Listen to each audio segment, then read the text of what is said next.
So finally my Mustang trip is over. और ये जो ट्यूबलेस कन्वर्जन किया था वो मैंने स्पेशली इसी ट्रिप के लिए किया था।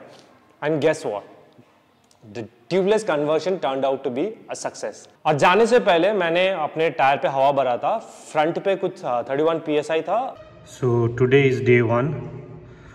डे 1 में हम जो फ्रंट का टायर का प्रेशर है उसको हम 31 PSI पे रख रहे हैं। और रियर में कुछ 40 PSI था। पीछे का जो टायर है उसको हम लोग 40 PSI पे रख रहे हैं।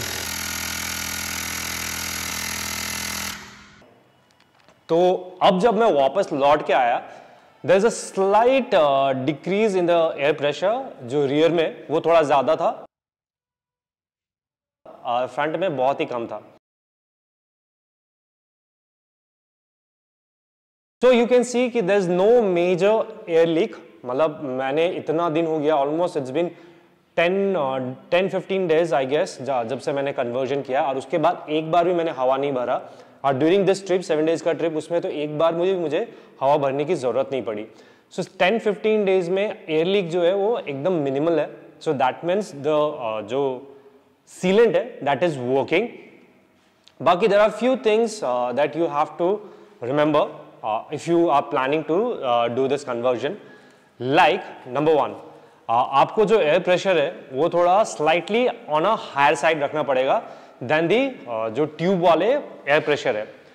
बी, अगर इन केस आपका जो टायर है वो पंक्चर हो जाता है तो मेक श्योर आप अगर इसको रिपेयर करने से पहले थोड़ा हवा टायर में भर ले और उसके बाद आप जो नेल है उसको निकाले और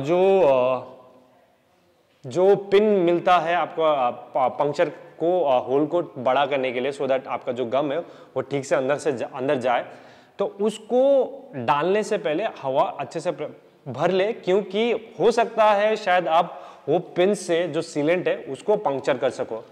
तो इसलिए make sure you fill the air before you repair the tyre.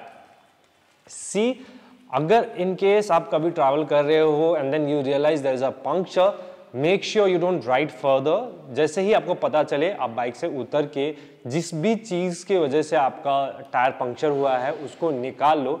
भले ही उसके बाद आप बाइक को और थोड़ी दूर चला के एक गैराज में लेके जाओ, लेकिन as soon as you realise कि आपका पंक्चर हुआ है जिस वजह से भी है उस चीज को निकालो, क्योंकि the more you ride with that thing, हो सकता है शायद अगर वो नेल हो तो जाके आपका सीलेंट को पंक्चर कर सके। D, make sure you keep checking the air pressure regularly so that आपका जो एयर प्रेशर है टायर में वो कांस्टेंट रहे and you don't face any issues because of the low tyre pressure. And ई, अगर इन केस आपका tyre में लीक हो रहा है जो कि आपको रियलाइज नहीं हो रहा है कहाँ से हो रहा है अदर देन पंक्चर होने के कारण, देन मेक श्योर आप रिम के साइड में जो टायर है उसको टायर के एज को सोप वाटर से अच्छे से क्लीन करें, सो दैट जो छोटे छोटे माइन्यूट डॉट पार्टिकल्स है वो अच्छे से क्लीन हो जाए एंड रिम और टायर के बीच में वो गैप ना बना पाए और हवा को लीक करे। And the last point is, if you ever go off roading with this tubeless conversion, then make sure आप बाइक को ज्यादा रफली ना चलाए, क्योंकि इन केस अगर आपका जो रिम है, स्पेशली फ्रंट रिम, सिंस वो थोड़ा पतला होता है कंपैरेटिवली द रियर वन, तो वो जहां से बेंड हो जाएगा वहां से एयर लीक होने का चांसेस है। बट डिस्पाइट सेइंग दैट, इस बार जब मैं मुस्तांग में ऑफ रोड कर रहा था, there were some patches which was very very bad. वहां मैंने सैडलिंग करते हुए चलाया। एंड ऐसा नहीं कह रहा हूं कि आप एकदम आराम से चलाओ। अगर आप हल्का फुल्का सैडलिंग करते हो with this conversion also, you can easily manage it, but not hardcore off-roading. That's what I want to meant by not doing it.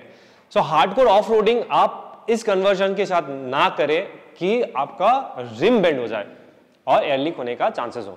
So guys, hope you found this video informative. If you did, please hit the like button and do subscribe to my channel. Thank you.